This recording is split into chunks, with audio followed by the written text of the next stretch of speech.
I never talk about my birthday. It's not that I hate the idea of it.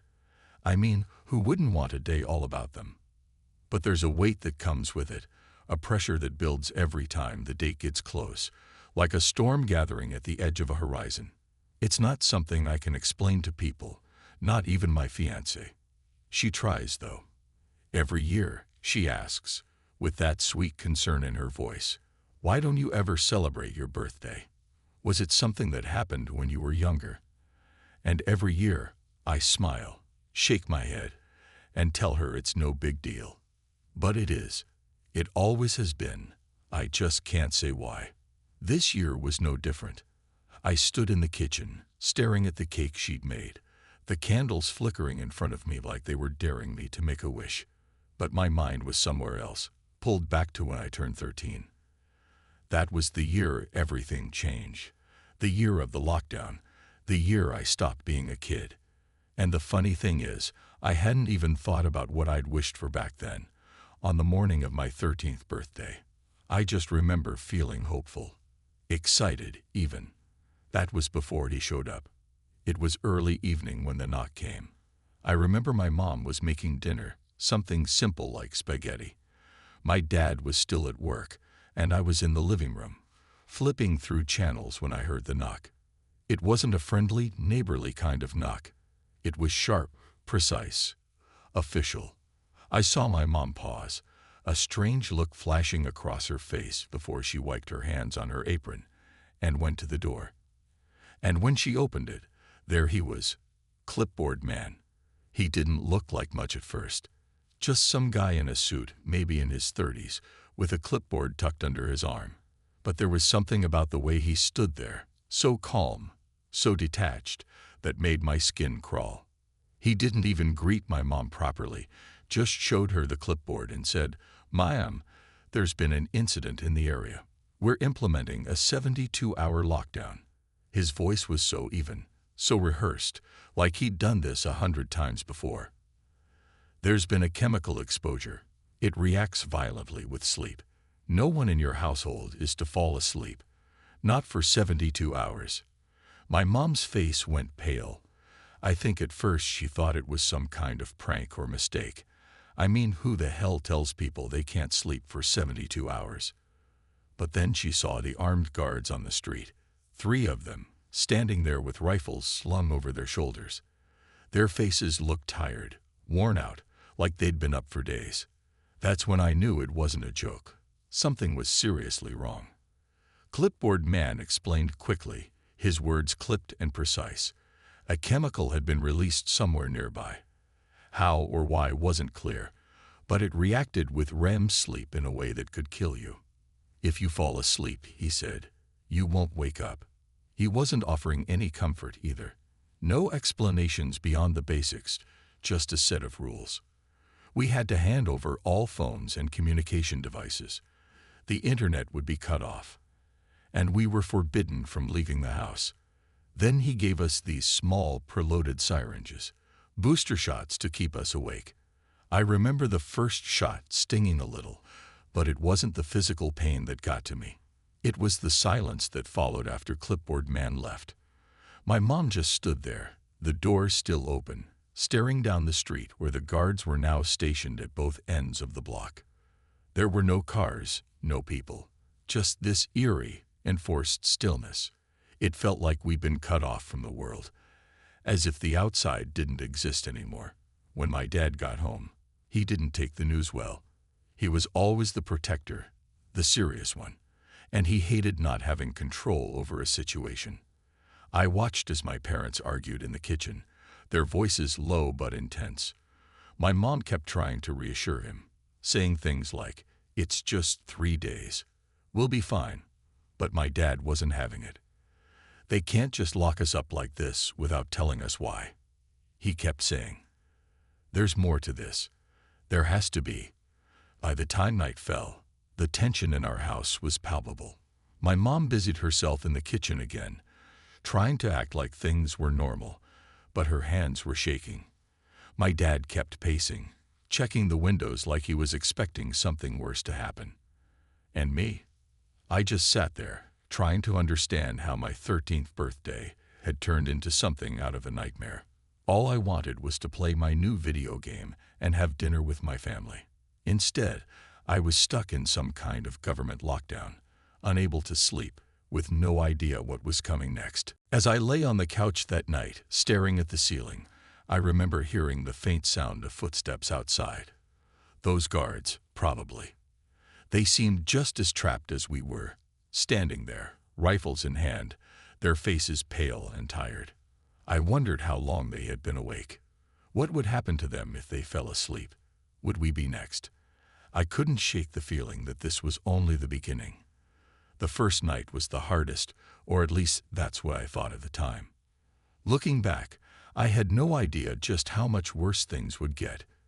But that night, as darkness crept through the windows and the house settled into an unnatural stillness, it felt like the walls were closing in. I could hear my dad pacing upstairs, his heavy footsteps a reminder that none of us could rest. Sleep was not an option. Outside, the streetlights flickered on, casting long shadows across the lawn. I remember looking out the window, trying to make sense of what was happening. Frank Morrison was outside, pacing like a caged animal. Frank lived 2 doors down, and he was the kind of neighbor who kept to himself, mostly working nights. But that evening, he looked different. His eyes were wild, darting around like he was trying to find something he couldn't see. He kept muttering to himself, his hands shaking, though I couldn't hear the words. My stomach twisted. I'd never seen him like that before.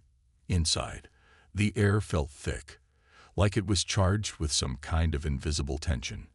My mom was trying to keep it together, pretending to be calm as she cleaned dishes that didn't need cleaning. She kept glancing at the clock on the wall, as if watching the minutes would make them go faster. My dad, on the other hand, was unraveling.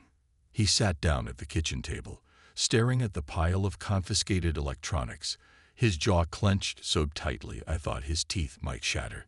"This isn't right," he muttered, more to himself than anyone else. "They can't just shut us off from the world. What if this is something else? What if it's a test?" The words sent a chill through me, but I didn't dare ask what he meant.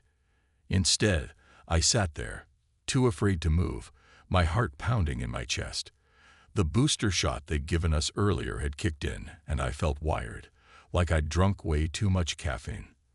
My eyes were dry and itchy, but my mind was racing. I kept thinking about what Clipboard Man had said. If you fall asleep, you won't wake up. I couldn't stop imagining what would happen if I slipped into unconsciousness. Would I feel it? Would I even know? The night stretched on, endless and oppressive. Around midnight, something strange started happening. My mom went to get a glass of milk from the fridge, and when she poured it into the cup, the milk came out thick and clumpy. She frowned, sniffed the carton, then wrinkled her nose.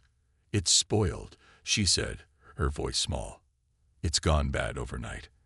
I remember her staring at it like it was some kind of warning, but none of us could explain why it bothered us so much. That wasn't the only thing. Outside, the trees in our front yard, just regular oaks and maples, looked off. Their leaves, usually a deep green, had taken on this weird, almost sickly hue, like they'd been dipped in something unnatural. I pointed it out to my mom, but she just shook her head. "We're all tired," she said. "It's probably nothing." But I could tell she didn't believe that. Sometime in the early hours of the morning, a loud crash echoed from down the street. I jumped up from the couch, my pulse racing, and rushed to the window. I wasn't the only one. My dad bolted to the door, unlocking it just enough to peer outside. That's when we saw Frank Morrison again, this time standing in the street, barefoot and screaming. His wife, Mrs. Morrison, was crying, trying to pull him back inside their house. But Frank was too far gone. He was shouting at the top of his lungs, something about the sky bleeding, and the world turning to rot. I could barely make sense of it. Then it happened. Frank lunged at Mrs. Morrison, grabbing her by the shoulders and shaking her violently. His eyes were bloodshot, veins bulging in his neck, and as he screamed, His voice cracked, turning into something animalistic. Before anyone could stop him, he slammed her against the front door. The sickening thud echoed down the street. My dad tried to rush outside, but the armed guards were already there, pushing him back with their rifles and telling us to stay inside. They dragged Frank away, his body convulsing. And that's when I saw it, the black and blue goo dripping from his mouth. I stood frozen at the window, watching as they shoved him into the back of a military van, his limbs twitching uncontrollably. Mrs. Morrison was on the ground, unconscious or worse, but the guards didn't seem to care. They just left her there. My dad slammed the door shut, locking it behind him. "What the hell is going on out there?" he growled, pacing again, more frantic this time. My mom was sitting on the couch, pale and trembling. She hadn't said a word since the incident. I could see the fear in her eyes, the kind that burrows deep and doesn't let go. The kind I was feeling, too. We spent the rest of the night in silence, too scared to sleep, too scared to even talk about what we'd seen. Every time I closed my eyes, I could see Frank's face, twisted in rage and terror, the black goo oozing from his mouth. And every time I forced them open again, terrified of what might happen if I didn't. By the time dawn crept over the horizon, the street was eerily quiet. No birds sang. No cars passed. The guards stood motionless at the ends of the block, their rifles slung over their shoulders, their faces drawn and exhausted. It felt like the world had ended, and we were the last ones left, trapped in a nightmare that had no intention of letting us go. But it wasn't over. Not by a long shot. The second night was coming, and none of us were ready for what would happen next. The second night was worse. A part of me thought maybe things would settle, that the guards had everything under control, and that Frank Morrison was just a one-off, a freak reaction to the chemical. But deep down, I knew better. We all did. The air felt different that day, thicker somehow, like you could feel the tension in every breath you took. It was the kind of quiet that presses down on you, making you feel like something terrible is about to happen. And it did. My mom had been coughing on and off since the first night. At first, we thought it was nothing, maybe a side effect of the booster shots, or just exhaustion catching up with her. But by the second afternoon, it got worse. She tried to hide it, brushing off our concerns with weak smiles and saying she was fine, just tired. I wasn't buying it. I could see the dark circles under her eyes deepening, her skin turning pale. Something was happening to her. We had no way of contacting anyone for help. The phones were still gone, the internet cut off. We were isolated, alone in our house, with only the sound of my mom's labored breathing and the distant footsteps of the guards outside. My dad was restless, snapping at every little thing. I knew he was scared, even if he wouldn't admit it. He kept pacing between the kitchen and the living room, muttering about how this doesn't add up, about how there's no way they didn't see this coming. That evening, my mom's coughing got worse. She couldn't keep food down, and her eyes had this glazed-over look, like she was there but not really there. I remember sitting next to her on the couch, trying to distract her with some story I made up on the spot, anything to keep her mind off how sick she was feeling. But she wasn't listening.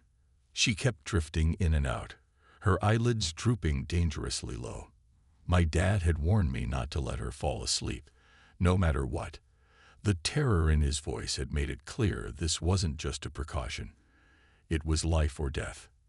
It happened suddenly. 1 minute, she was sitting there, her head leaning against the couch, and the next, she slumped over.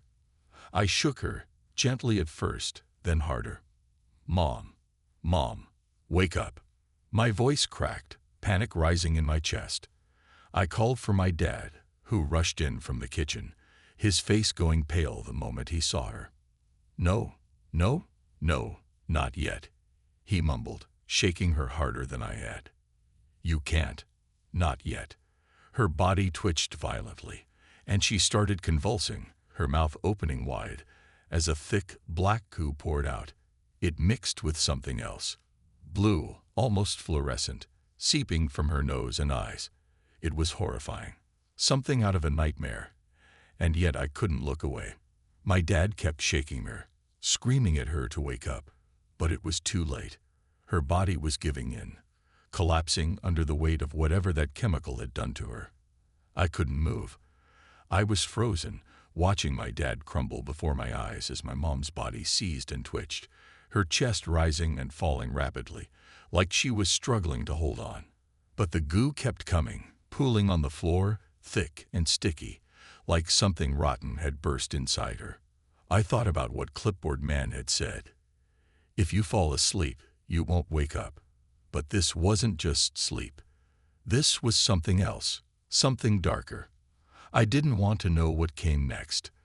My dad finally stopped shaking her, his hands trembling as he backed away. He looked at me, his face twisted in agony, and I could see the fear in his eyes, the kind of fear that comes when you realize you're powerless. "We have to get her out of here," he muttered, but his voice was hollow. He knew as well as I did that there was nothing we could do. That's when the guards came. They must have been watching, waiting for this moment, because they showed up almost immediately. Two of them, looking as exhausted as we felt, knocked on the door and let themselves in. They didn't ask permission. They didn't need to. My dad tried to argue, tried to tell them we could still help her. But they weren't listening. They lifted my mom's limp body like she weighed nothing and carried her out the front door, leaving a trail of that black and blue goo behind them. I wanted to scream. I wanted to cry. But I didn't. I just stood there, numb, as the door closed behind them, as if my mom had never been there at all. My dad sank into the nearest chair, his head in his hands, and for the first time in my life, I saw him break. He was always the strong one, the one who knew what to do, but now he was lost. The house felt emptier after that, colder. My dad barely spoke, and when he did, it was just more of the same. How this couldn't be happening, how none of this made sense. But I wasn't listening anymore. I was too busy watching the street, seeing how the rest of the neighborhood was falling apart. The guards had taken Frank Morrison the night before, but his house was still boarded up, and no one knew what had happened to Mrs. Morrison. More people had started roaming the streets, their bodies twitching and convulsing like they were trying to hold on, but slowly slipping away. By the time night fell, the street looked like a war zone. I could see shadows moving between the houses, people stumbling, bodies twisted in unnatural ways. Their faces were pale, almost translucent, eyes wide open but empty, like they were stuck in some waking nightmare. They didn't make any sense, but neither did anything else. I watched them from the window, my dad muttering to himself in the background, his words slurred and tired. He hadn't slept in nearly 48 hours now, and I could see him unraveling in slow motion. I knew it was only a matter of time before we joined them, before whatever was happening out there came for us too. By the time the third night came, the house felt more like a tomb than a home. The absence of my mom hung over us like a shadow, pressing down, suffocating. My dad, once so certain and strong, had started to unravel. His face was gaunt, eyes bloodshot, and his hands wouldn't stop shaking. He was muttering constantly now, repeating the same paranoid thoughts like a broken record. "They did this to us," he'd say over and over again. "This isn't an accident. We're just experiments." I didn't argue with him, but I didn't agree either. I didn't have the energy. My own body felt like it was on the verge of collapse. It had been 72 hours since I last slept, but it felt like a lifetime. My limbs were heavy, my thoughts slow and muddled, and the lines between reality and nightmare had started to blur. I couldn't tell what was real anymore, and that terrified me more than anything. My dad barricaded the doors that night. He shoved furniture against them, even nailed boards across the windows like we were in some kind of horror movie. I could hear him mumbling to himself as he worked, his words quick and frantic. He hadn't eaten since my mom was taken away, and I could see the toll it was taking on him, his skin pale and slick with sweat. eyes wide and wild. I wanted to help, to say something that might bring him back from the edge, but I was too tired, too scared. That's when the pounding started. It was distant at first, barely noticeable over the sound of my dad's hammering. But soon, it grew louder, more frantic. Someone, or something, was banging on the door. My dad froze, his eyes darting toward the sound. And for a moment, I thought he might snap out of it. But then he turned to me, his face twisted in a grimace of fear and rage. "They're here," he whispered. "They're coming for us." I backed away, my heart racing. Who's coming? The guards. But deep down, I already knew it wasn't the guards. The guards had stopped patrolling hours ago. Whoever, or whatever, was out there wasn't coming to help us. They were coming to finish what had started. The banging grew louder, more insistent. My dad grabbed a kitchen knife and stood in front of the door, his knuckles white around the handle. "Stay back," he warned, his voice barely above a growl. "I won't let them take us." But it wasn't the government or the guards that broke down the door. It was the infected, the people who had succumbed to the chemical, the ones who had fallen asleep and never woke up properly. They looked like twisted versions of themselves, faces pale, eyes wide open but hollow, their bodies twitching and jerking like they were fighting some invisible force. I recognized some of them, neighbors who lived down the street, people I'd waved to on my way to school. Now, they were monsters. They pushed through the barricade, their hands clawing at the doorframe, their mouths opening and closing like they were trying to speak but couldn't find the words. My dad screamed at them, waving the knife wildly, but it didn't matter. They didn't care about the knife. They didn't care about anything except getting inside. I ran. I didn't even think about it. I just turned and ran. My legs felt like lead, and my vision blurred at the edges, but adrenaline kept me moving. I sprinted upstairs, my heart pounding so loud it drowned out everything else. Behind me, I could hear the infected tearing through the house, their footsteps heavy and uncoordinated, like they weren't fully in control of their own bodies. I heard my dad scream, a guttural, terrified sound that chilled me to the bone. And then, nothing. Just silence. I didn't stop.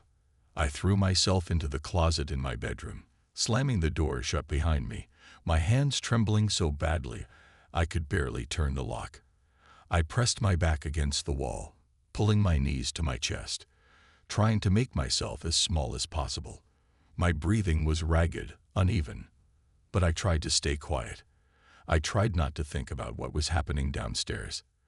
The silence didn't last long.